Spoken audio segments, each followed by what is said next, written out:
Assalamualaikum warahmatullahi wabarakatuh.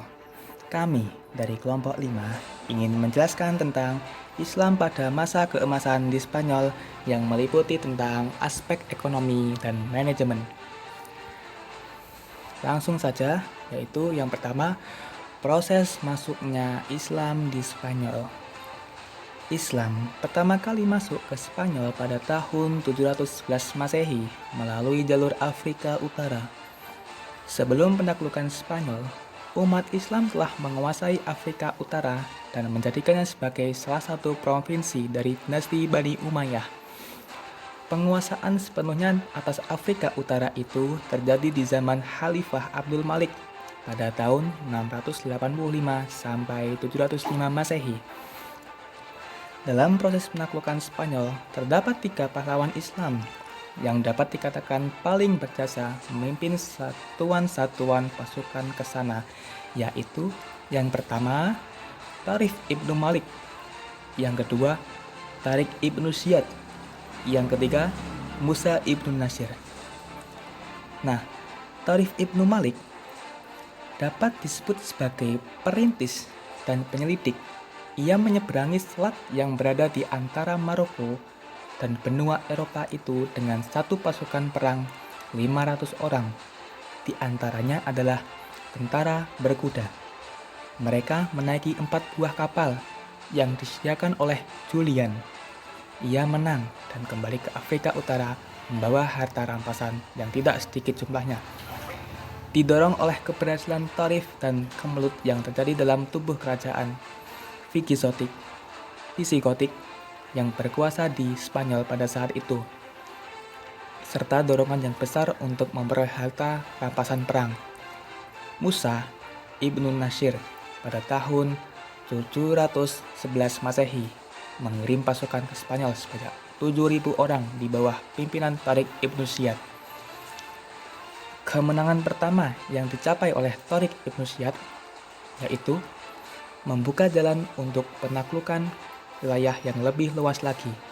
Selanjutnya, keduanya berhasil menguasai seluruh kota penting di Spanyol, termasuk bagian utaranya mulai dari Saragossa sampai Navarre. Selanjutnya, kemenangan-kemenangan yang dicapai umat Islam nampak begitu mudah. Hal itu tidak dapat dipisahkan dari adanya faktor eksternal dan internal. Faktor eksternal meliputi tentang yaitu kondisi sosial, politik, dan ekonomi negeri ini berada dalam keadaan yang menyedihkan. Kedua, adanya perebutan kekuasaan di antara elit pemerintahan. Yang ketiga, adanya konflik umat beragama. Faktor internalnya yaitu suatu kondisi yang terdapat dalam tubuh penguasa, tokoh-tokoh perjuangan dan para prajurit Islam yang terlibat dalam penaklukan wilayah Spanyol pada khususnya sangat tangguh. Dikarenakan para pemimpin adalah tokoh-tokoh yang kuat, tentaranya kompak, bersatu dan penuh percaya diri, sikap toleransi agama, dan persaudaraan yang terdapat dalam pribadi kaum muslimin itu menyebabkan penduduk Spanyol menyambut kehadiran Islam di sana, sehingga kaum muslimin dapat tersebar luas di Spanyol. Nah, selanjutnya yaitu proses pemerintahan dan kejayaan Islam di Spanyol. Sejak pertama kali Islam di tanah Spanyol hingga jatuhnya kerajaan Islam di sana, Islam memainkan peranan yang sangat besar. Masa itu berlangsung lebih dari 7,5 abad.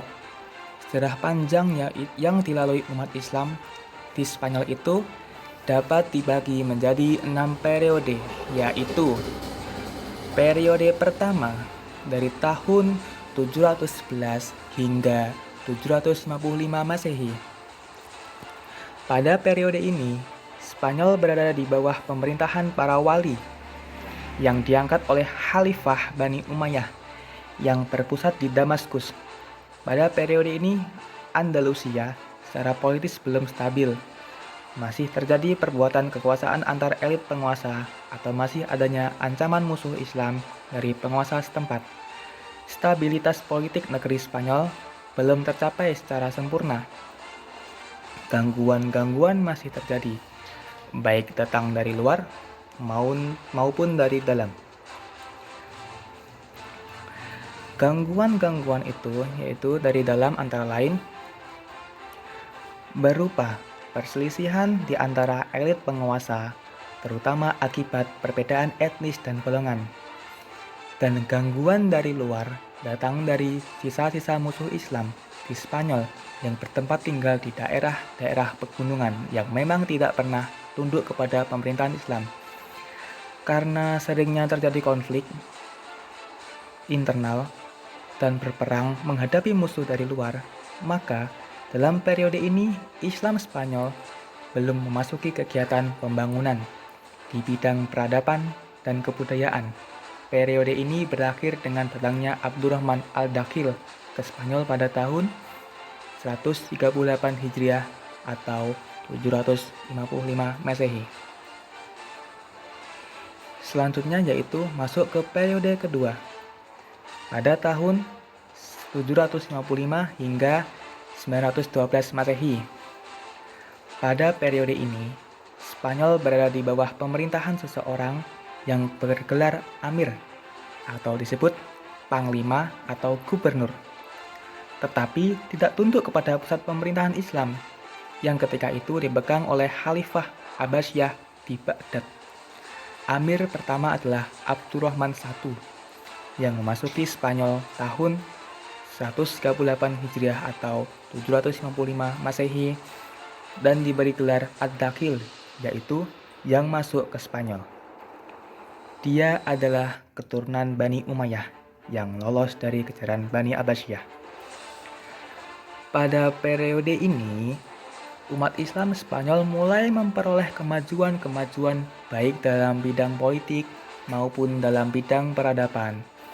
Abdurrahman al-Dakhil mendirikan Masjid Cordova dan sekolah-sekolah di kota besar Spanyol. Pemikiran filsafat juga mulai masuk pada periode ini, terutama pada zaman Abdurrahman al-Ausad.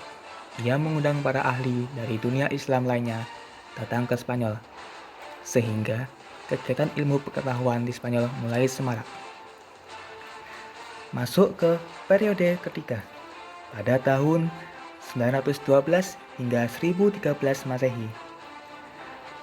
Pada periode ini berlangsung mulai dari pemerintahan Abdul ar-Rahman ketiga yang bergelar An-Nasir sampai munculnya raja-raja kelompok yang dikenal dengan sebutan Muluk al-Tawaif.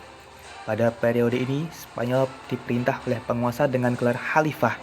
Penggunaan gelar Khalifah tersebut bermula dari berita yang sampai kepada Abdurrahman III bahwa Al-Mutakdir, Khalifah Daulah Bani Abbasiyah di Baghdad meninggal dunia dibunuh oleh pengawalnya sendiri.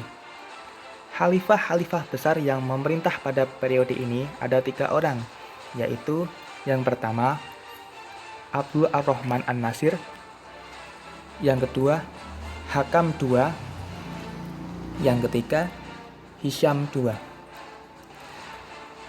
Pada periode ini, umat Islam Spanyol mencapai puncak kejayaan, menyaingi kejayaan Daulah Abbasiyah di Baghdad. Abdul ar-Rahman an-Nasir mendirikan Universitas Cordova. Perpustakaannya memiliki koleksi ratusan ribu buku. Pada masa ini, masyarakat dapat menikmati kesejahteraan dan kemakmuran. Pembangunan kota berlangsung sangat cepat. Dari kehancuran Khalifah Bani Umayyah di Spanyol adalah ketika Hisham naik tahta dalam usia 11 tahun. Oleh karena itu, kekuasaan aktual berada di tangan para pejabat pada tahun 981 Masehi. Khalifah menunjukkan Ibnu Abi Amir sebagai pemegang kekuasaan secara mutlak.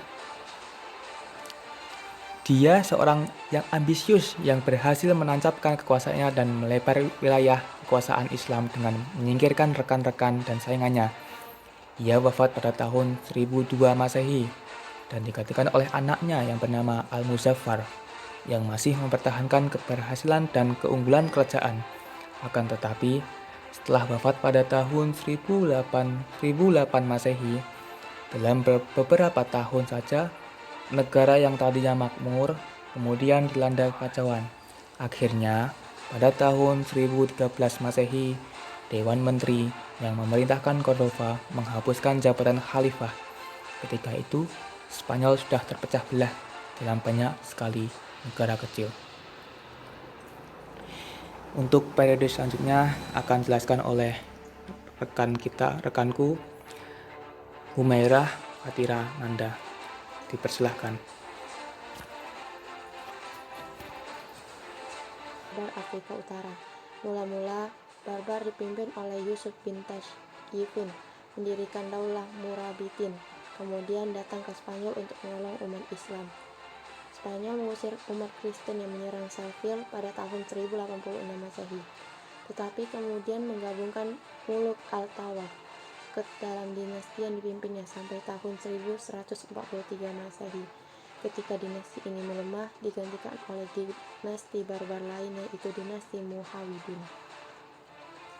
Dinasti Muwahhidin pada tahun 1146 sampai 1235 Masehi datang ke Andalusia dipimpin oleh Al-Mu'min. Pada masa itu, putranya Abu Yakub, Yusuf bin Al-Mu'min 1163 sampai 1184 Masehi. Akan tetapi sepeninggalan Abu Yakub, Yusuf bin Al-Mu'min, Al-Muwahhidin mengalami kelemahan. Tidak lama setelah itu, Muwahhidun mengalami keambrukan pada tahun 1212 Masehi. Periode ke-6, tahun 1248 sampai 1429. Pada periode ini, Islam hanya berkuasa di daerah Granada di bawah dinasti Bani Ahmad 1232 sampai 1492 Masehi. Peradaban kembali mengalami kemajuan seperti di zaman Abdurrahman An-Nasir. Akan tetapi secara politik, dinasti ini hanya berkuasa di wilayah yang kecil. Kekuasaan Islam yang merupakan pertahanan terakhir karena perselisihan orang-orang istana dalam memperebutkan kekuasaan. Abu Abdullah Muhammad merasa tidak senang kepada ayahnya karena menunjukkan anaknya yang lain seperti pengganti raja. Dia memberontak dan berusaha merampas kekuasaan. Dalam pemberontakan itu, ayah terbunuh dan digantikan oleh Muhammad Sa'ad. Kemudian Abu Abdullah meminta bantuan kepada Ferdinand dan Isabella untuk menjatuhkan kekuasaan Muhammad. Dua penguasa Kristen ini dapat mengalahkan penguasa yang sah dan Abdullah naik tahta. Tentu saja Ferdinand dan Isabella yang mempersatukan dan kerajaan besar Kristen melalui perkawinan itu cukup merasa puas. Keduanya ingin merebut kekuasaan terakhir umat Islam di Spanyol. Gerakan kerajaan Kristen Granada melakukan pemaksaan orang Islam untuk melakukan Kristen. Buku-buku tentang Islam dibakar. Umat Islam setelah itu dihadapkan kepada dua pilihan, masuk Kristen atau pergi meninggalkan Spanyol. Pada tahun 1609 Masehi, boleh dikatakan tidak ada lagi umat Islam di daerah ini. Proses ekonomi Islam selama di Spanyol. Pada abad ke-7 Masehi hingga 13 Masehi, istana pernah mengalami kejayaan. Kejayaan Islam itu diperlihatkan dengan berbagai macam kemajuan dalam bidang ekonomi.